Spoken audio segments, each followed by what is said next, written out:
Hello, আমি আম্মি বলছি। আমি তোমাদের আগের ভিডিওতে আবার আসিব ফিরে জীবনানন্দ দাশের কবিতাটা আলোচনা করেছিলাম। আজকে আমি তার প্রশ্নোত্তর দিচ্ছি।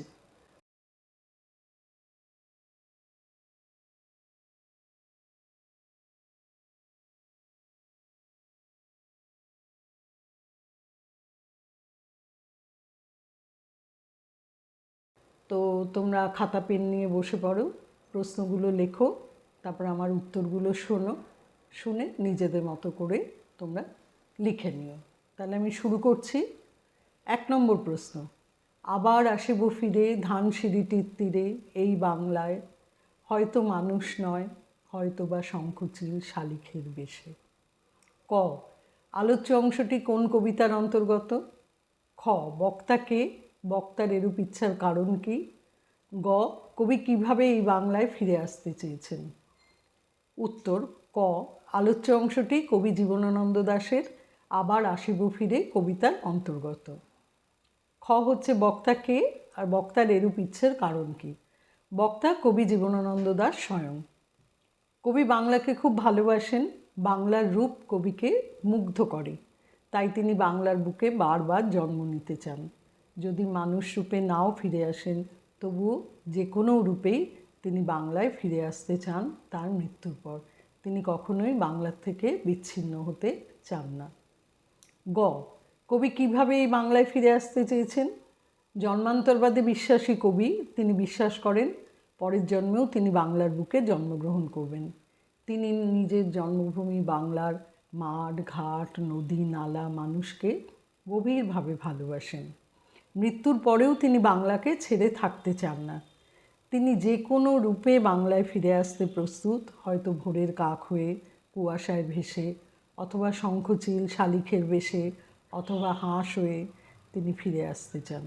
নিজের জন্মভূমির প্রতি অমোঘ টানের জন্যই কবি বাংলার বুকে বারবার জন্ম নিতে চান।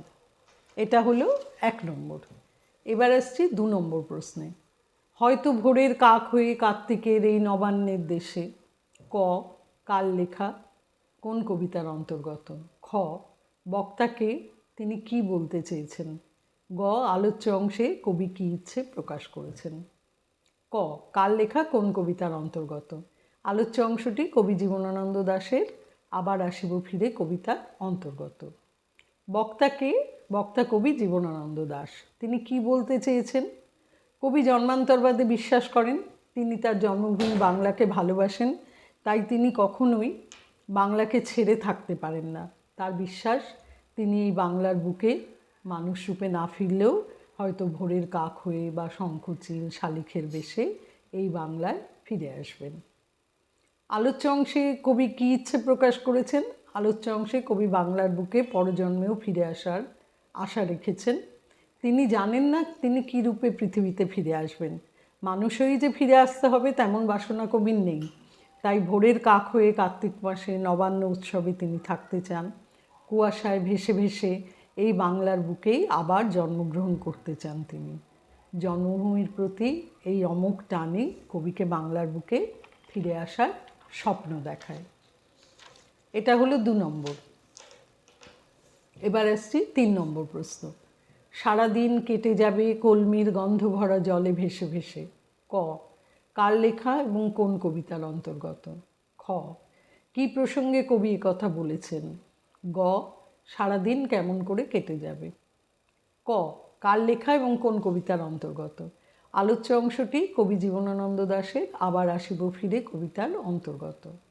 খ, কী প্রসঙ্গে কবি কথা বলেছেন? কবি জীবনানন্দ তার মাতৃভূমি বাংলাকে গভীরভাবে ভালোবাসেন। বাংলার মাঠ ঘাট নদী নালা মানুষের প্রতি তীব্র আকর্ষণ অনুভব করেন। এছাড়া জন্মান্তরবাদে বিশ্বাসী কবির ঐকান্তিক বাসনা তিনি বাংলার বুকে পরজন্মেও ফিরে আসবেন। তবে কী বেশে আসবেন তা তিনি জানেন না। এই প্রসঙ্গে কবির এই উক্তি। গ, সারাদিন কেমন করে কেটে যাবে? বাংলার পার্থিব সৌন্দর্যে বা প্রাকৃতিক সৌন্দর্যে মুগ্ধ কবি বাংলার বুকে ফিরে আসতে চান বারবার।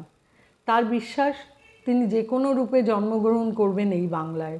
তিনি ভাবেন তিনি হয়তো পরজন্মে হাঁস হয়ে জন্মাবেন এবং কিশোরীর লাল ঘুঙুরের পায়ে কলমির শাকের গন্ধ ভরা জলে ভেসে ভেসে বেড়াবেন সারাদিন। এমনি করেই কবিতার নবজন্ম উপভোগ করতে চান। এটা হলো 3 নম্বর। এবার আসছি 4 নম্বর।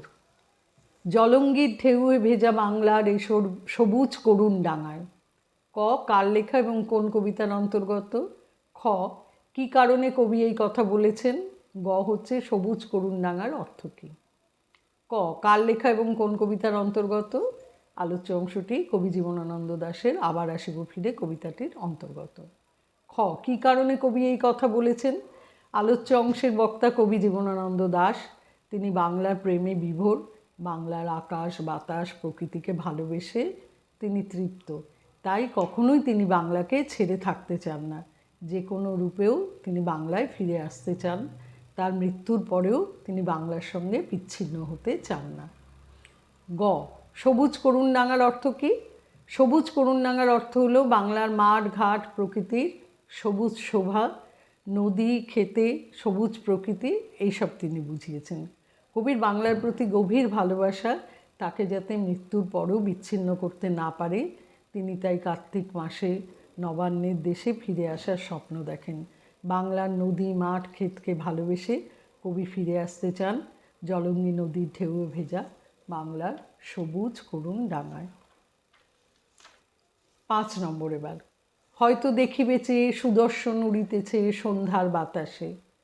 ক, কোন কবিতার অন্তর্গত? খ, কবি এই প্রসঙ্গে কি বলতে চেয়েছেন? গ, বক্তা এ ধরনের ইচ্ছে পোষণ করছেন কেন? ক, কোন কবিতার অন্তর্গত? আলোচ্য অংশটি কবি জীবনানন্দ দাশের আবার আসিব ফিরে কবিতার অন্তর্গত। খ, কবি এই প্রসঙ্গে কি বলতে চেয়েছেন? বাংলার রূপে মুগ্ধ কবি বারবার জন্ম নিতে চান এই বাংলায়। মৃত্যুর পরেও তিনি যাতে বাংলার প্রকৃতি থেকে বিচ্ছিন্ন না হন, তাই তিনি যে কোনো রূপে এই বাংলায় জন্ম নিতে চান। এই প্রসঙ্গেই কবির এই আলোচ্য উক্তি। গ, বক্তা এ ধরনের ইচ্ছা পোষণ করছেন কেন? কবি জীবনানন্দ মনে করেন বাংলার রূপের মধ্যেই পৃথিবীর সব দেশেরই রূপ ধরা আছে। তিনি জন্মান্তরবাদে বিশ্বাসী। তিনি বিশ্বাস করেন বাংলার প্রতি ভালোবাসার জন্যে তিনি মানুষ হয়ে না জন্মালেও কোনো পাখির রূপ ধরে সন্ধ্যার বাতাসে উড়ে আসবেন এই বাংলার বুকে। তার বিশ্বাস পরিচিত পাখি, মাঠ ঘাট, নদী ক্ষেত, এই সব কিছুর মধ্যেই তার অস্তিত্ব থাকবে। তিনি এদের সবার মধ্যে নিজেকে প্রত্যক্ষ করেন। দেশের প্রতি, বাংলার প্রতি তার অপরিসীম ভালোবাসার জন্যই তার মনে এই ধরনের বিশ্বাস জন্মায়। এবার এসছি 6 নম্বর প্রশ্নে। হয়তো শুনিবে এক লক্ষ্মী পেঁচা ডাকিতেছে শিমুলের ডালে। ক, কোন কবিতার অন্তর্গত? খ, লক্ষ্মী পেঁচা বলতে কবি কী বোঝাতে চেয়েছেন? গ, বক্তব্যটি আলোচনা করো। ক, কোন কবিতার অন্তর্গত? আলোচ্য অংশটি কবি জীবনানন্দ দাশের আবার আসিব ফিরে কবিতার অন্তর্গত। খ, লক্ষ্মী পেঁচা বলতে কবি কী বোঝাতে চেয়েছেন? লক্ষ্মী পেঁচা হচ্ছে এক ধরনের পেঁচা, তার বুকের কাছটা সাদা আর চোখের দৃষ্টি খুব প্রখর। মা লক্ষ্মীর বাহন বলে এ ধরনের পেঁচাকে লক্ষ্মী পেঁচা বলা হয়। গ হচ্ছে বক্তব্যটি আলোচনা করো। কবি জন্মান্তরে বিশ্বাসী, কিন্তু পরজন্মে তিনি কী রূপে বাংলায় ফিরে আসবেন তা তার অজানা। তার বিশ্বাস মানুষ হয়ে না জন্মালেও তিনি হয়তো কোনো পরিচিত পাখির রূপ ধরে এই বাংলায় ফিরে আসবেন। হয়তো শিমুল গাছের ডালে বসে লক্ষ্মী পেঁচার রূপ ধরে আনন্দে ডাকাডাকি করবেন। তিনি চান তিনি ফিরে আসবেনই এই বাংলার বুকে। এই বিশ্বাস থেকে কবি জীবনানন্দের মধ্যে এসব ভাবনার উদ্ভব হয়েছে। বাংলার রূপে প্রেমে পাগল কবির মনের বিশ্বাস প্রতিফলিত হয়েছে আলোচ্য অংশটিতে। এরপরে শেষ প্রশ্ন। রূপসার ঘোলা জলে হয়তো কিশোর এক সাদা ছেঁড়া পালে ডিঙাবায়। ক, কোন কবিতার অন্তর্গত? খ, বক্তা কে? কী প্রসঙ্গে কবি কথা বলেছেন? গ, উদ্ধৃতিটির তাৎপর্য কী? ক, কোন কবিতার অন্তর্গত? আলোচ্য অংশটি কবি জীবনানন্দ দাশের আবার আসিব ফিরে কবিতাটির অন্তর্গত। খ, বক্তা কে এবং কী প্রসঙ্গে কবি কথা বলেছেন? আলোচ্য অংশের বক্তা কবি জীবনানন্দ দাশ। নিজের জন্মভূমি বাংলার প্রতি এক অমোঘ আকর্ষণের জন্যই কবি বাংলার বুকে বারবার ফিরে আসতে চান, যে কোনো রূপেই তিনি বাংলায় ফিরতে চান, সেই প্রসঙ্গে কবি এই কথাগুলো বলেছেন। উদ্ধৃতিটির তাৎপর্য কী? উদ্ধৃতিটির তাৎপর্য হলো, কবি জন্মান্তরবাদে বিশ্বাসী। তার বিশ্বাস তিনি বাংলাকে এত ভালোবাসেন যে মৃত্যুর পরও তিনি বাংলার থেকে বিচ্ছিন্ন হতে পারবেন না। তবে তিনি কী রূপে বাংলায় আসবেন তা তো তার অজানা।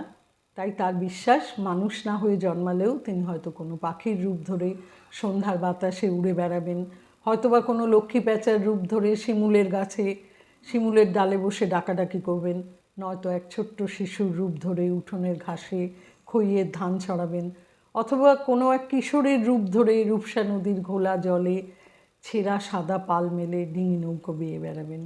কবি এদের সবার মধ্যে নিজেকে প্রত্যক্ষ করেছেন। তার মনে হয় এই সব কিছুর মধ্যেই তার অস্তিত্ব আছে, আর তিনি বাংলার বুকে এভাবেই ফিরে আসবেন। এটা হলো মোটামুটিভাবে আমি আলোচনা করে দিলাম। এবার তোমরা নিজেদের মতো করে এই উত্তরগুলোকে আবার একটু দেখে নিয়ে, আবার পড়ে নিয়ে তোমরা নিজেদের মতো করে উত্তরটা লেখার চেষ্টা করো। আশা করি তোমরা বুঝতে পেরেছো। না পারলে আমাকে জানিও। আর যদি তোমাদের ভিডিওটা ভালো লেগে থাকে তাহলে লাইক, শেয়ার এবং সাবস্ক্রাইব করো।